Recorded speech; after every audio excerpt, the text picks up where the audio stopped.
దేవునికి స్తోత్రములు. ప్రార్థించుకుందాం.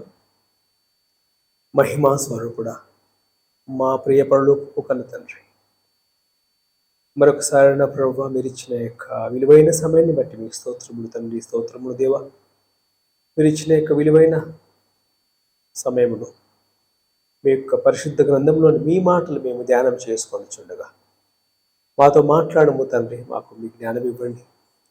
ఈ లోకంలో జీవిస్తున్న మాకు తండ్రి మీ జ్ఞానం ఎంతో అవసరం.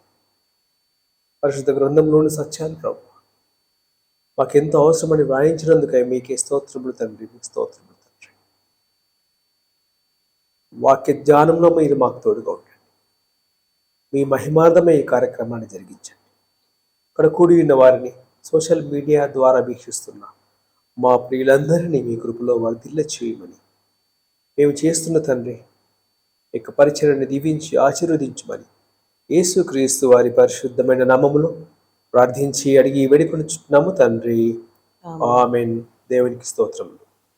అయ్యో నేనెంత దౌర్భాగ్యుడను, అయ్యో నేనెంత దౌర్భాగ్యుడను. ఈ మాట చెబుతుంది పరిశుద్ధ పౌలు గారు. అయ్యో నేనెంత దౌర్భాగ్యుడను. అయ్యో అనే మాటకు అర్థం, అయ్యో అనే కేకకు,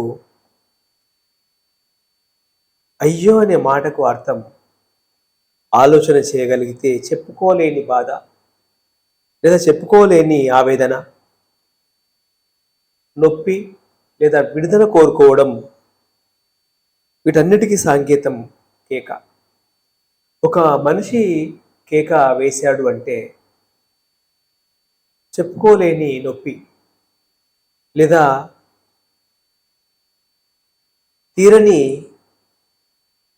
తీరని ఆవేదన. మంచి ఎగ్జాంపుల్ చెప్పాలంటే, పెళ్ళైన ఒక స్త్రీ తన భర్త నుండి విడాకులు కోరుకుంటుంది. కారణం, నేను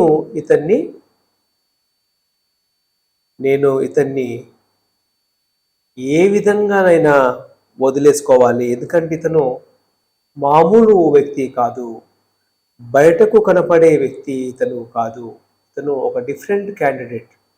నేను ఇతనితో ఏగలేకపోతున్నాను అని లాస్ట్కు కోర్టు మెట్లు ఎక్కుతుంది ఒక పెళ్ళైన స్త్రీ. దీనికి అందరికీ గల కారణం అతను పెట్టే హింస, అతను పెట్టే బాధ. అతను అనే మాటలు తట్టుకోలేక ఒక ఇల్లాలు కోర్టు మెట్లు ఎక్కుతుంది, నాకు విడాకులు ఇప్పించండి అని. వినేవారు లేరు, పట్టించుకునేవారు లేరు. ఆ తర్వాత వచ్చేవి మనిషికి మూలుగులు. ఫస్ట్ పిలుస్తారు, అరుస్తారు, ఇక ఎవ్వరూ వినకపోతే మూలుగుతారు. అదేవిధంగా కేక రావడానికి కారణం నొప్పి, అయిష్టత, విడుదల కోరుకోవటం అని మనం గ్రహించాలి. మరణమునకు లోనగు నా శరీరము నుండి నన్ను విడిపించాలి అంటున్నాడు. మరణమునకు లోనగు నా శరీరము నుండి నన్ను విడిపించండి అంటున్నాడు. ఈ ప్రశ్న, ఈ మాటలు చదివేటప్పుడు ఇదంతా కూడా చాలా సిల్లీగా ఉంది. ఏంటి, శరీరం నుండి నన్ను విడిపించమంటున్నాడు పౌలు గారు అనే ఆలోచన చాలా మందిలో రాకమానదు. శరీరము నుండి నన్ను విడిపించడం ఏంటి? మనల్ని శరీరం నుంచి ఎవరైనా విడిపించగలరా? శరీరం నుంచి విడుదల కోరుకోవడం ఏంటి? మనిషి ఈ లోకంలో ఎక్కువగా ప్రేమించేది ఏదైనా ఉంది అంటే అది తాను ధరించుకున్న దేహమే. మానవుడు అన్నిటికంటే ఎక్కువ ఇష్టపడేది తాను ధరించుకున్న తన దేహమే. తన దేహము చల్లగా ఉండాలని ఒక ఫ్యాన్ కొనుక్కుంటాడు, ఆ తర్వాత కూలర్ దగ్గరికి వెళ్తాడు, ఆ తర్వాత ఏసీ కొనుక్కుంటాడు. కారణం, నా దేహము బాగుండాలి, నా దేహం చల్లగా ఉండాలి. ఫస్ట్ ఒక వ్యక్తి సైకిల్ కొనుక్కుంటాడు, ఆ తర్వాత మోటార్ బైక్ కొంటాడు, ఆ తర్వాత కారు కొంటాడు. దేనికోసం అంటే నా దేహము బాగుండాలి, నా దేహము సంతోషంగా ఉండాలి, నా దేహము సుఖాన్ని అనుభవించాలి అనుకుంటాడు. ఇకపోతే చదువుల గురించి ఆలోచన చేయగలిగితే కోటి విద్యలు దేని కొరకు అంటే కూటి కొరకు అంటారు. కోటి విద్యలు దేని కొరకట? కూటి కొరకు. అంటే జానుడు కడుపు నింపడానికి మానవుడు ఎంత ప్రయాస పడతా ఉన్నాడు అంటే ఎల్కేజీ నుండి మొదలు పెడితే ఈ ప్రయాస పీజీ వరకు, మాస్టర్స్, ఇంజనీర్స్, డాక్టర్స్, అడ్వకేట్స్, రాజకీయ ప్రముఖులు, నాయకులు, విద్యావేత్తలు దేనికోసం మీ బ్రతుకంటే కూటి కోసం, కూటి కోసం. మానవుడు కోటి విద్యలు చదివి జానుడు పొట్ట నింపుకోవడానికేనా? ఈ దేహము మనిషిని ఉదయం లెగిసింది మొదలుకొని రాత్రి పడుకునేంత వరకు పరుగులెత్తిస్తుంది. నన్ను బాగా చూసుకో, నన్ను బాగా చూసుకో, నన్ను బాగా చూసుకో. అలాంటి దేహాన్ని పౌలు గారు పసిగట్టేశాడు. ఈ దేహమేంటి నన్ను ఇబ్బంది పెడుతుంది, ఈ దేహమేంటి నా మాట వినటం లేదు అంటున్నాడు. మనం అనుకుంటాం నా దేహం నా మాట వింటుంది, నేను చాలా హ్యాపీగా ఉన్నాను అని మనం అనుకుంటాం. కానీ పౌలు గారు పసిగట్టేశాడు ఈ దేహానికి ఉన్న జబ్బు. 7వ అధ్యాయము 18వ వచనము రోమపత్రిక, 7వ అధ్యాయము 18వ వచనము రోమపత్రిక. నాయందు అనగా నా శరీరమందు మంచిదేదియు నివసింపదు. అంటే మన శరీరమందు మంచిదేం లేదా? మనము ఈ విషయాన్ని గ్రహించలేమా? భక్తుడు అంటున్నాడు, నా శరీరమందు మంచిది ఏది నివసింపదని నేనెరుగుదును. తెలుసుకోవాలి. మనం ఒక వెహికల్ కొంటే దాని స్పీడ్ ఎంతో తెలుసుకుంటాం.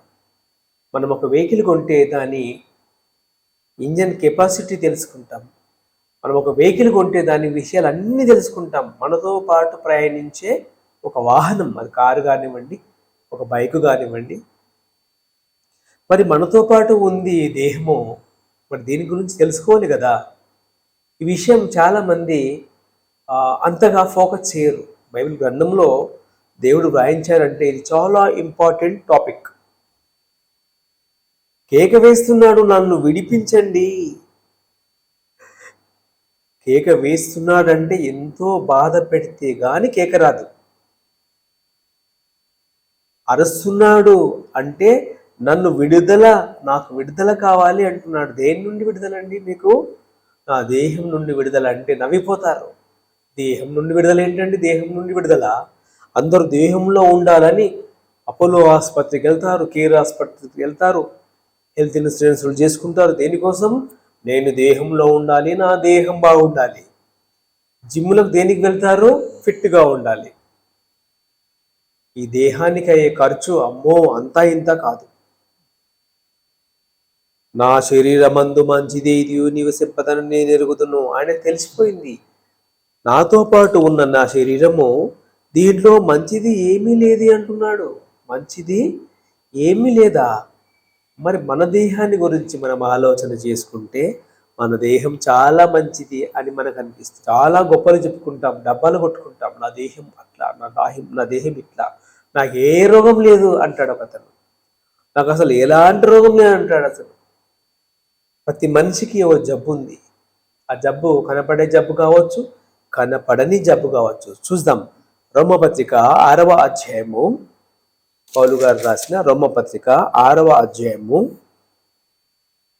6వ వచనము. ఏమనగా మనమికను పాపమునకు దాసులు కాకుండుటకు పాప శరీరము అంటున్నాడు. మనకున్న శరీరానికి పౌలు గారు ఒక టైటిల్ ఇచ్చాడు. అదేం టైటిల్? పాప శరీరమట. సో మనకున్న శరీరము పాప శరీరమా? మనం అనుకుంటున్నాము చాలా అందమైన శరీరము అని మనం అనుకుంటున్నాం. ఆయన అంటున్నాడు ఇది పాప శరీరము అంటున్నాడు. ఫిలిప్పీ పత్రిక 3వ అధ్యాయము, పౌలు గారు రాసిన ఫిలిప్పీ పత్రిక 3వ అధ్యాయము 21వ వచనము. 21 సమస్తమును తనకు లోపరుచు కొనజాలిన శక్తిని బట్టి ఆయన మన దీన శరీరమును. మనకున్న శరీరం ఎలాంటి శరీరమట? దీన శరీరము అంటే ఇది గొప్పది కాదు. మనం అనుకుంటున్నాం నా దేహము చాలా గొప్ప దేహము, నా దేహము చాలా మంచి దేహము అని హ్యాపీగా మురిసిపోతా ఉన్నాం మన దేహాన్ని అద్దంలో చూసుకొని.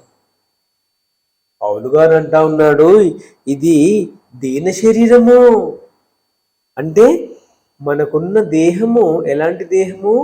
గొప్పది కాదు, మంచిది కాదు, పాప శరీరము అంటే చెడ్డది. మనం దేన్ని ప్రేమిస్తున్నాం ఇప్పుడు? దేన్ని ప్రేమిస్తున్నాం? నేను బాగున్న తర్వాతనే మిగిలిన వారి గురించి ఆలోచిస్తాను. ఇది మనిషికున్న స్వార్థం, ఇది నిజం. నేను బాగున్న తర్వాతనే మిగిలిన వారందరూ.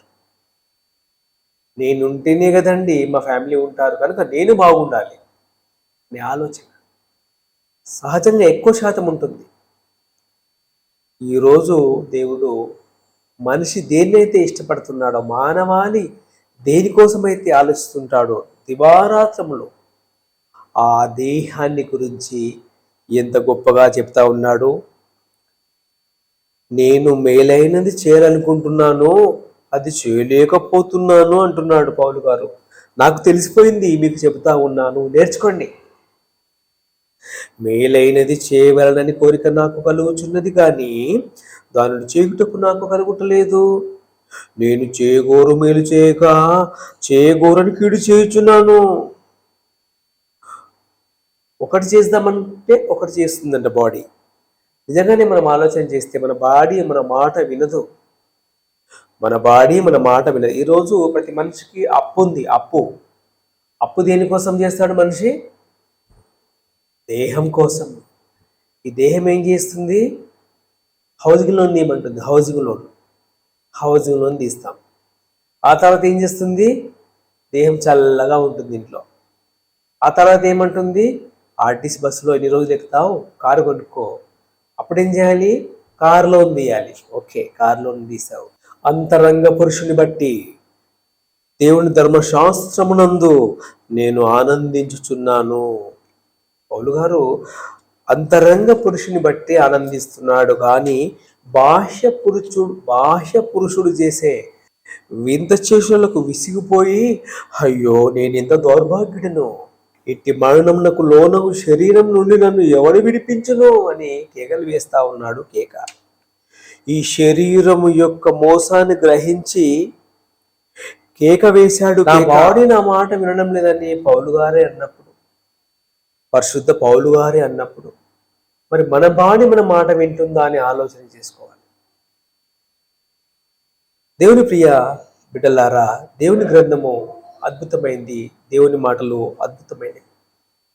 విడుదల కోరుకుంటున్నాడు భక్తుడు. మనమేమో ఈ దేహంలో ఉండాలనుకుంటున్నాం. ఆయన దేహంలో నుంచి నేను బయటికి వెళ్ళిపోవాలనుకుంటున్నాడు. నా బాహ్య పురుషుడు బాగోలేడు, అంతర పురుషుడు చాలా బాగున్నాడు అంటున్నాడు. మరి దీన్ని ఎలా లొంగ తీసుకోవాలి, దీన్ని ఎలా మనము ట్రీట్ చేయాలి అని ఆలోచన చేయగలిగితే, 1 కొరింథీ పత్రిక 9వ అధ్యాయంలో దేవుడు ఒక చక్కని క్లూ ఇచ్చాడు. సర్వమానవాళికి 27వ వచనము, గాలిని కొట్టినట్టు నేను పోట్లాడలేదు, కానీ ఒకవేళ ఇతరులకు ప్రకటించిన తర్వాత నేనే భ్రష్టుడనైపోదునేమో అని నా శరీరమును, పౌలుగారి శరీరమును ఏం చేశారట?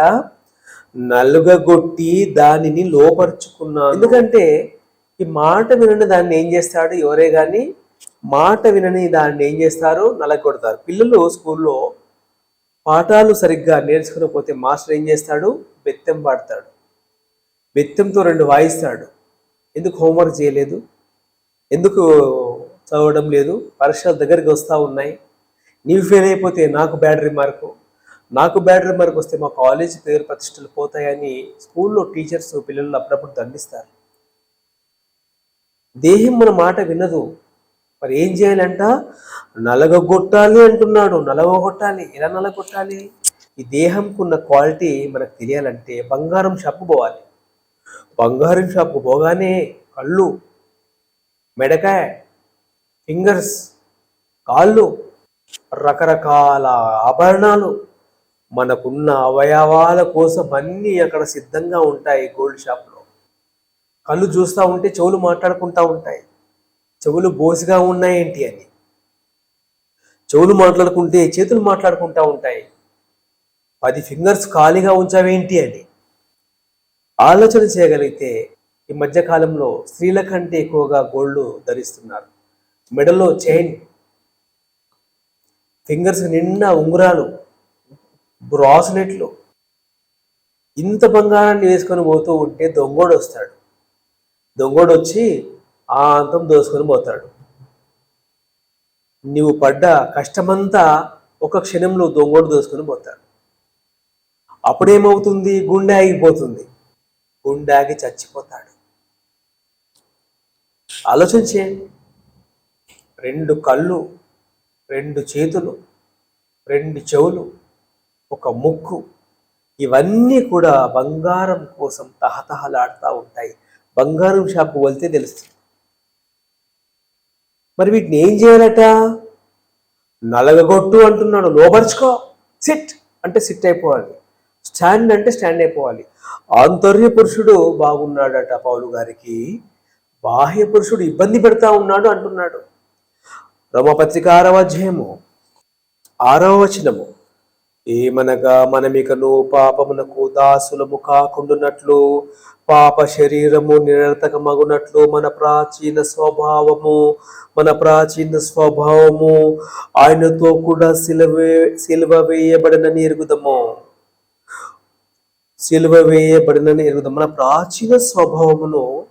మన ప్రాచీన స్వభావమును ఏం చేయాలట? సిలువ వేయాలి అంటున్నాడు. మన చేతికి చిన్న పిన్ను గుచ్చుకుంటేనే తట్టుకోలేము. పౌలు గారు అంటున్నాడు, నీ దేహాన్ని, నీవు ప్రాచీన స్వభావాన్ని సిలువ వేయి అంటున్నాడు. అంటే ఇక నీవు ఒకసారి సిలువ వేయబడిన తర్వాత ఇక నిన్ను ఎవరు కూడా విడిపించలేరు అని అర్థం. ఎందుకంటే మనకు తెలుసు యేసుక్రీస్తు ప్రభు సిలువ. ఒక చేతికి ఒక మేకు, ఒక చేతికి మరో మేకు, 2 కాళ్ళకు మేకులు. ఇక ఆ బాడీని ఎవరు కూడా విడిపించలేరు. అంత కఠినంగా పౌలు గారు మాట్లాడుతూ ఉన్నాడు మనము ధరించుకున్న దేహం గురించి. మనకేమో ఈ విషయాలు ఏం తెలియదు, శుభ్రంగా నీట్గా ఉన్నాం, హ్యాపీగా ఉన్నాం అని మనం అనుకుంటున్నాం. మన దేహాన్ని ప్రేమిస్తూ మన దేహము ఎలా మోసం చేస్తుందో చెప్తున్నాడు దేవుడు. దీన్ని మనం ఏం చేయాలట? నలగొట్టే అంటున్నాడు. అంటే రోలర్ కింద వేయమని కాదు, నీ కంట్రోల్లో పెట్టుకో అంటున్నాడు. సిలువ వేసేయమంటున్నాడు అంటే సిలువ కొట్టుకోమని కాదు, సిలువ వేయించుకోమని కాదు, అలాంటి ట్రిక్స్ చెప్తా ఉన్నాడు. దీన్ని చాలా జాగ్రత్తగా డీల్ చేయకపోతే ఇది ఇక్కడే ఉంటుంది, సమాధి పెట్టెలో ఆత్మ వెళ్ళి నరకాగ్నిలో ఏడుస్తుంది. ఇది ఎక్కడ ఉంటుంది? మంచి పెట్టెలో. ఎలాంటి పెట్టె? మన పెట్టెలు, క్రైస్తవ పెట్టెలు, శవ పెట్టికలు, పట్టు వస్త్రం లాంటి పెట్టెల్లో శుభ్రంగా సూటు బూటు వేసుకొని పండుకుంటాం. మన చివరి యాత్రలో బాడీ మట్టిలో ఉంటుంది, ఆత్మ వెళ్ళిపోతుంది. బాహ్య పురుషుడు ఇక్కడే ఉంటాడు, ఆంతర్య పురుషుడు వెళ్ళి నరకాగ్నిలో బాధపడతాడు. ఈ ట్రిక్ మనం తెలుసుకోలేకపోతే దేవుని ప్రియ బిడ్డలారా ఆలోచన చేయాలి. ఎలా దీని నుంచి తప్పించుకోవాలట? దీన్ని నలకొట్టు, దీన్ని మేకులతో బంధించు. ప్రాణం పోయాక కేకలు పెడితే కుదరదు దేవుని ప్రియ బిడ్డలారా. ఎఫెసీ పత్రిక 3వ అధ్యాయము 15వ వచనం. ఎఫెసీ పత్రిక 3వ అధ్యాయము 15వ వచనము. మీరు అంతరంగ పురుషుని యందు శక్తి కలిగి ఉండాలి అంటున్నాడు పౌలు గారు. మీరు అంతరంగ పురుషుని యందు శక్తి కలిగి ఉండుడి. బాహ్య పురుషుడు ఎలా ఉన్నా నో ప్రాబ్లం. సర్వోన్నతుడైన దేవుడు ఎవరిని చూస్తాడు? నరుడి పైవేషము కాదు, నరునిలో ఉన్న తన ఆత్మ ఎలా ఉంది. మీ అంతరంగ పురుషుని యందు శక్తి కలిగి ఉండాలి. మీ అంతరంగ పురుషుడు బలవంతుడుగా ఉన్నాడా? బాహ్య పురుషుడు బాగున్నాడా? మనకు కనపడేది బాహ్య పురుషుడు. కానీ అంతరంగ పురుషుడు లోపట ఉన్నాడన్న విషయం ప్రపంచానికి తెలియదు. ఇది కేవలం విశ్వాసులకు మాత్రమే తెలుసు. అందులో కొందరికి మాత్రమే తెలుసు.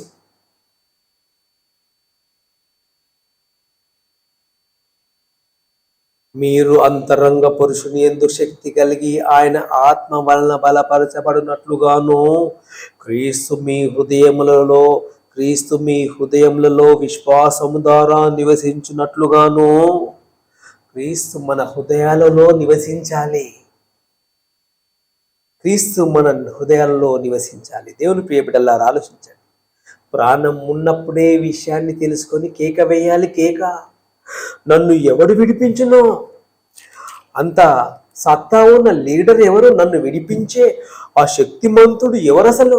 రోమపత్రిక 8వ అధ్యాయము 2వ వచనము. పాపమరణముల నియమము నుండి నన్ను విడిపించెను అనే మాట మనకు దొరికిందండి. పౌలు గారిని విడిపించింది ఎవరు? ఆ క్రీస్తు యేసునందు జీవమునిచ్చు ఆత్మ యొక్క నియమము, పాప మరణముల నియమము నుండి నన్ను విడిపించెను. మనల్ని విడిపించే ఆ శక్తిమంతుడే యేసు క్రీస్తు ప్రభువు. మనకు వీటన్నిటి నుండి విడుదలనిచ్చేది ఆయన ఒక్కడే. ఎందుకంటే ఆయన ఈ లోకాన్ని జయించాడు. ప్రభువైన యేసుక్రీస్తుకు దేవుడు ఒక గొప్ప అధికారం ఇచ్చాడు. 3 లోకాలపై దేవుడు ప్రభువైన యేసుక్రీస్తుకు అధికారం ఇచ్చాడు. బాహ్య పురుషుడు బాగున్నాడని సంబరపడిపోతే కుదరదు. అంతరంగ పురుషుడు ఎలా ఉన్నాడు? శక్తిమంతుడిగా ఉన్నాడా? ప్రాణం పోయాక కేకలు పెడితే ప్రయోజనం లేదు. లూకాసు వార్త 16:19. ధనవంతుడు ఈ లోకంలో ఒకడు ఉండెను.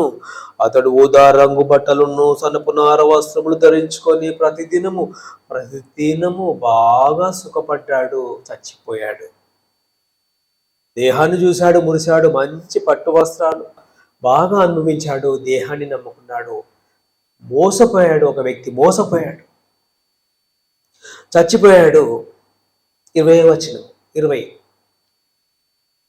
లాజరు అను ఒక దరిద్రుడుండెను. ఈ ధనవంతుడు చచ్చిపోయాడు. ఒక పేదవాడైన లాజరు చచ్చిపోయాడు.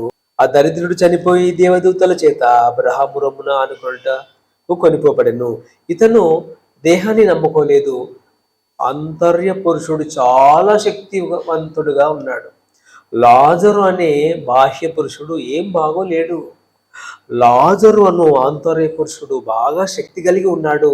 అతను చనిపోగానే అబ్రహాము రొమ్మున ఆనుకొనుటకు కొనిపోబడను. దేవదూతలు వచ్చారు, అతన్ని తీసుకొని పోయారు. అయితే ధనవంతుడు కూడా చనిపోయాడు. అప్పుడు పాతాళములో బాధపడుచు కేకలు వేస్తున్నాడు. పాతాళ లోకానికి పోయిన తర్వాత కన్నులు తెరుచుకున్నాడు. అయ్యో అయ్యో అబ్రహాము తండ్రి, నా యందు కనికరపడు.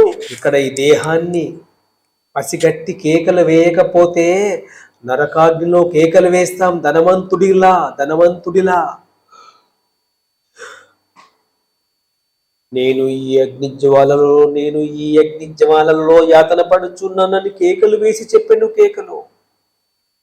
దేవుని ప్రియ బిడ్డలారా, ఈ దేహాన్ని చూసి మోసపోతే ఒక ధనవంతుడు బాగా ఎంజాయ్ చేశాడు, హ్యాపీగా ఉన్నాడు. చచ్చిపోయాడు, నరకాగ్నికి వెళ్ళాడు, ఆలోచించండి. క్రీస్తుకు పూర్వము సుమారు 1500 సంవత్సరాలలో జరిగిన యథార్థ ఘటన. నేటికి 3500 సంవత్సరాలుగా సుమారు అతను కేకలు పెడుతూనే ఉన్నాడు. అక్కడ ఎవరు కూడా నీళ్లు ఇవ్వడం లేదు. లాజరు భౌతికంగా బాగోలేడు, చాలా దయనీయంగా ఉన్నాడు. ఒళ్ళంతా కూడా గాయాలు, కురుపులు. కానీ ఆంతర్య పురుషుడు శక్తిమంతుడుగా ఉన్నాడు. ఏకంగా దేవదూతలు వచ్చి అతన్ని తీసుకొని వెళ్ళారు. అతను నెమ్మది పొందుచున్నాడు. మనం బ్రతికుండగానే మనము కలిగి ఉన్న ఈ దేహాన్ని గురించి, ఈ దేహం చేసే మాయల గురించి, ఈ దేహం చేసే మోసాల గురించి మనం తెలుసుకొని, అయ్యో నేనెంత దౌర్భాగ్యుడును, ఇట్టి మరణములకు లోనగు శరీరం నుండి నన్ను ఎవడు విడిపించును అని మనము కేకలు వేయకపోతే, యేసు దగ్గరకు రాకపోతే మనల్ని ఎవరూ విడిపించలేరు, ఎవరూ విడిపించలేరు. ఎంతకాలం ఉంటాం? మహా అయితే 70, ఆ తర్వాత 80, ఆ తర్వాత అయినా ఈ లోకాన్ని వదిలి వెళ్ళిపోయిన తర్వాత ఆంతర్య పురుషుడికి శిక్ష, బాహ్య పురుషుడు ఇక్కడే ఉంటాడు. మన్నైనది వెనుకటి వలనే మన్నవును ఆత్మ తాను దయచేసిన వేరే లోకానికి పోవాలి. ఆత్మ ప్రయాణం. సమాజం దేహాన్ని చూసుకొని మురిసిపోతావు. దేహం ఎటు వెళ్ళమంటే అటు వెళుతున్నాడు ఈనాడు. దేహం ఏం చేయమంటే అది చేస్తున్నాడు ఈనాడు. దేహం అడిగింది ఇస్తున్నాడు ఈనాడు మానవుడు. దేహం అడిగింది ఇవ్వడానికి హత్యలు చేస్తున్నాడు, దొంగతనాలు చేస్తున్నాడు, క్రైమ్ చేస్తున్నాడు. క్రైమ్. ఈనాడు దేహంలో ఉన్న కోరికలు తీర్చుకోవడానికి చంపుతున్నారు, జైలుకు పోతున్నారు. దయనీయ స్థితిలోనికి మానవాళి వెళ్ళిపోయింది. ఈనాడు యుద్ధాలు. ఇవన్నీ దేనికోసం? శరీరములో ఉన్న భోగేచ్ఛల నిమిత్తము కాదా అన్నాడు దేవుడు. ఈ శరీరంలో ఉన్న భోగేచ్ఛలను నెరవేర్చుకోవడానికి యుద్ధాలు. ఆ దేశంపై కన్ను వీడికి, వీడి దేశంపై కన్ను వాడికి. ఏం కట్టుకుపోతారంటే ఎవరు ఏం కట్టుకుపోరు. మార్క్స్ వార్త 9:43, నీ చెయ్యి దొంగతనం చేయి అని నేను ప్రేరేపిస్తే ఏం చేయాలట? నరికే అంటున్నాడేంటి? దొంగ దొరకకపోతే దొర. నీవు 2 చేతులు కలిగి నరకములోని ఆరని అగ్నిలోనికి పోవుట కంటే అంగహీనుడవై జీవములో ప్రవేశించుట మేలు. ఎంత కఠినంగా ఉంది దేవుని మాట! ఎంత కఠినంగా ఉంది దేవుని మాట! నలగొట్టుమన్నాడు భక్తుడు. ఎలా నలగొట్టాలి? షటప్ అనాలి. నీలో కోరికలు పైకి వస్తూ ఉంటే అణిచివేయి. నీ పాదం నిన్ను అభ్యంతర పెట్టిందా? దాన్ని నరికివేయుము అంటున్నాడు. 2 పాదములు కలిగి నరకంలో పడవేయబడుట కంటే కుంటివాడవై నిత్య జీవంలో ప్రవేశించుట మేలు. నీ దేహాన్ని నరకాగ్నికి నడిపించేది ఏంటో తెలుసా? నీకున్న 2 కళ్ళు. 47, నీ కన్ను నిన్ను అభ్యంతర పెట్టిందా? నీ కన్ను నిన్ను అభ్యంతర పెడితే దాన్ని తీసి పారవేయము అంటున్నాడేంటి? టమాటాలు ఇంట్లో పాడైపోతే చెత్తబుట్టలో విసిరేసినట్లుగా తీసి పారవేయమంటున్నాడు. ఇంత కఠినంగా చెప్తున్నాడు ఏంటి యేసుక్రీస్తు అనుకుంటున్నారా? ఎస్, నీ కన్ను నిన్ను అభ్యంతర పెడుతూ ఉంటే దాన్ని తీసి పారవేయము. 2 కన్నులు కలిగి నరకంలో పడవేయబడుట కంటే ఒంటి కన్ను గలవాడవై దేవుని రాజ్యంలో ప్రవేశించుట వేలు. నరకము మంచిది కాదు, వారి పురుగు చావదు, అగ్ని ఆరదు. ఇంత బోధ ఎందుకు చేశాడు? అంతర్య పురుషుడు వెళ్ళేది ఏ లోకానికి వెళ్ళాలి? పరదైసుకు వెళ్ళాలి, నెమ్మది పొందే చోటుకు వెళ్ళాలి. మనల్ని మరి విడిపించే నాయకుడు ఎవరు? యేసుక్రీస్తు ప్రభువే. యేసుక్రీస్తు దగ్గరికి వచ్చి మోకరించి ప్రార్థించు. నన్ను కాపాడు ప్రభువా, కాపాడు అని మోకరించి ప్రార్థించు. అతను కాపాడే సమర్థుడు. ఈ లోకాన్ని కాపాడడానికి వచ్చిన యేసుక్రీస్తు ప్రభువును ఈరోజే అంగీకరించి, నీ దేహం నిన్ను అభ్యంతర పెడితే దాన్ని ఏం చేయాలట? నలకొట్టు అన్నాడు, బంధించు అన్నాడు. వినకపోతే నరికేయి అంటున్నాడు. అంత కఠినంగా ఎందుకు చెప్తున్నాడు? అంత కఠినంగా ఎందుకు మాట్లాడుతూ ఉన్నాడు? మనము వెళ్ళబోయే లోకం మంచి లోకం కాదు. అది అగ్ని ఆరని లోకం, పురుగు చావని లోకం. మరి మనం ఏ లోకానికి వెళ్ళాలనేది మనమే డిసైడ్ చేసుకోవాలి. దేవుడిచ్చిన ఈ అవకాశం. న్యాయాధిపతులు 16వ అధ్యాయం 20వ వచనము. కారణ జన్ముడుగా పుట్టిన సంసోను గారి యథార్థ గాథ. అతను దేహాన్ని ప్రేమించాడు, దెలీలాను ప్రేమించాడు. ఆమె సంసోనును ఫిలిష్తీయులు నీ మీద పడుచున్నారనగా అతడు నిద్ర మేలుకొని ఎప్పటి ఎట్లు నేను బయలుదేరి విడజిమ్మునందుకొనెను. అయితే యెహోవా తనను ఎడబాసెనని అతనికి తెలియలేదు. యెహోవా దేవుడు ఎడబాసెను సంసోనును. ఎందుకు? అతను దెలీలాకు తన రహస్యాన్ని చెప్పాడు. కారణ జన్ముడుగా పుట్టిన సంసోను తన కళ్ళు ఒక స్త్రీని మోహిస్తే, ఆ దేహము ఆ స్త్రీని ఇష్టపడితే దెలీలా ఐ లవ్ యూ అన్నాడు. దేవుడు ఐ హేట్ యూ అన్నాడు. ఎడబాసాడు. అప్పుడు ఆవిడ అతన్ని శుభ్రంగా వెంట్రుకలన్నీ కత్తిరించేసింది. 21వ వచనంలో ఫిలిస్తీయులు అతన్ని పట్టుకొని అతని కన్నులను ఊడదీసేశారు. ఫిలిస్తీయులు అతన్ని పట్టుకొని అతని కన్నులను ఊడదీసి గాజాకు అతన్ని తీసుకొని వచ్చి ఇత్తడి సంఖ్యల చేత అతన్ని బంధించను. ఫిలిస్తీయులు అతన్ని పట్టుకొని కన్నులు ఊడబీకారు. దెలీలా ఆహ్వానించినప్పుడే ఏం చేయాలి? ఇతను ఒక కన్ను పెరికి వేసుకుంటే ఒక కన్నుతోనైనా ఉంటే బాగుండేది. దెలీలా ఏం చేసింది? ఐ లవ్ యు అంది. ఇతను అన్నాడు ఐ లవ్ యు అన్నాడు. దేహం ఆమెను ఇష్టపడింది. ఇతను దేహాన్ని లొంగ తీసుకోలేకపోయాడు, దేహాన్ని బంధించలేకపోయాడు. ఎంత బాధపడ్డాడు. చివరకు ఆ ఫిలిస్తీన్లు అతని కళ్ళు బీకేశారు. ఆ ఫిలిస్తీన్ల చేతిలో బందీగా పడ్డాడు. దేవుని ప్రియ బిడ్డలారా, మనము మనలో ఉన్నప్పుడే దీన్ని లొంగ తీసుకోవాలి. చివరకు దేవుడు అతని మాట విని తిరిగి మళ్ళీ 28వ వచనం వచ్చేసరికి 28వ వచనంలో అప్పుడు సంసోను యెహోవా ప్రభువా అని కేక వేశాడు. యెహోవా ప్రభువా, నేను వచ్చాను, ఎందుకో మర్చిపోయాను, నన్ను క్షమించు, ఫర్గివ్ చేయి. నేను నా దేహాన్ని ఇష్టపడి నేను మోసపోయాను, నా దేహం చెప్పిన మాటను గ్రహించి నేను మోసపోయాను, అయ్యో అని కేక వేశాడు. ప్రభువా, యెహోవా ప్రభువా ప్రభువా, దయచేసి నన్ను జ్ఞాపకం చేసుకొనుము. దేవా, దయచేసి ఈసారి మాత్రమే నన్ను బలపరచుము. నా 2 కన్నుల నిమిత్తము ఫిలిస్తీయులను ఒక్క మారే దండించి పగ తీర్చుకొని నిమ్మని యెహోవాకు మొరపెట్టుకున్నాడు. అప్పుడు దేవుడు అవకాశం ఇచ్చాడు. అతను ఒక గొప్ప టార్గెట్ను రీచ్ అయ్యాడు. ఇవన్నీ ఎందుకు దేవుడు రాయించాడు అంటే మన మేలు కొరకే. కళ్ళు పెరికి వేసుకోమని కాదు, నరికి వేసుకోమని కాదు. అంత కఠినంగా ఎందుకు చెప్తా ఉన్నాడు అంటే ఒకవేళ వినకపోతే అదే పని చేయి.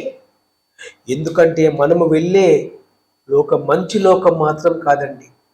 అగ్ని ఆరదు, పురుగు చావదు. ఆ లోకానికి ఎందుకు వెళదాం? అయ్యో, నేను ఇంత దౌర్భాగ్యుడను, నన్ను ఎవరు విడిపించును, ఈ దేహం నుంచి నన్ను ఎవరు విడిపించును అని పౌలు గారు వెతికాడు. క్రీస్తు యేసు దొరికాడు. క్రీస్తు ప్రభు పౌలు గారికి దొరికాడు. ఈనాడు మనకు కూడా దొరకడానికి సిద్ధంగా ఉన్నాడు. మనమే క్రీస్తు యేసుకు దొరకడం లేదు. కనుక ఒక మంచి తీర్మానం తీసుకొని ఎలా మనము ఆంతర్య పురుషుణ్ణి శక్తిమంతునిగా చేయాలి, బాహ్య పురుషుణ్ణి ఎలా మనము లోకి తీసుకోవాలని ఆలోచన చేస్తూ ఒక గొప్ప నిర్ణయం తీసుకొని దేవుని బిడ్డలుగా, దేవుని మహిమపరిచే వారిగా ఈ లోకంలో జీవించాలని కోరుకుంటూ ప్రార్థించుకుందాం. మహిమా స్వరూపుడా, మా ప్రియ పరలోకపు కన్న తండ్రి, మీరు ఇచ్చిన విలువైన సమయంలో కొద్దిసేపు మీ ఇచ్చిన పరిశుద్ధ గ్రంథంలో మీ మాటలు ధ్యానం చేసుకున్నాం తండ్రి. మీ మాటలు గొప్పగా ఫలింపు చేయు తండ్రి. ఇంకా మీ పిల్లలు లోతుగా ఆలోచించి ఈ దేహం చేసే మోసాన్ని, మాయను గ్రహించి అంతర్య పురుషుని శక్తివంతునిగా తయారు చేసుకొని బాహ్య పురుషుని లొంగ తీసుకునే కృప దయచేయు తండ్రి అని ప్రార్థిస్తున్నాను. ఇక్కడ కూడి ఉన్న వారిని, సోషల్ మీడియాలో ఉన్న మా ప్రియులందరినీ, ఆయా ప్రాంతాల్లో ఉన్న మా సంఘ సభ్యులను, క్రైస్ట్ కనెక్ట్ ఛానల్ 66లో ఉన్న గ్రూప్ సభ్యులందరినీ కూడా మీ సన్నిధిలో జ్ఞాపకం చేస్తూ కాపాడము, నడిపించము, రక్షించము తండ్రి అని వేడుతూ యేసుక్రీస్తు ప్రభు అతి శ్రేష్టమైన నామములో ప్రార్థించి అడిగి వేడుకొనిచున్నాము తండ్రి. ఆమేన్. మనందరికీ తండ్రి అయిన దేవుని ప్రేమయు, ప్రభువైన యేసుక్రీస్తు కృప, పరిశుద్ధాత్మ సహవాసం ఇప్పుడును ఎల్లప్పుడూ సదాకాలం తోడేండి నడిపించును గాక. ఆమేన్. దేవుడికి స్తోత్రం.